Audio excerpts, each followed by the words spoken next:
What's up ballers? Grabe ang ginawa ng referee na si JT Orr sa Lakers, lalo na kay Luka mga ballers. Galit na galit si LeBron at Vando sa referee.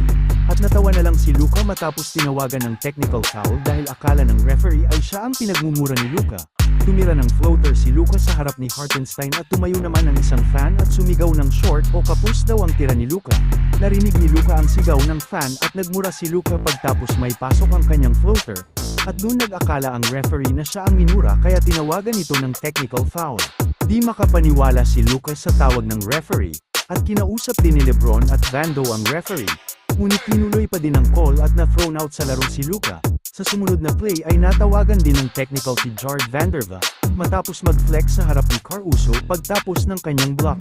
Ni-rescinded o kinansel ng NBA ang second technical foul ni Luka pagtapos ng laro. Ikaw anong masasabi mo sa referee at sa mga ballers? Tama lang ba ang kanyang pagtawag o mali ito? Komento mo sa baba at sasagutin natin yan ka-ballers. Kung nagustuhan mo ang video na to, maaari kang mag-like or follow dito sa ating page para updated ka sa NBA. Maraming salamat ballers, peace out.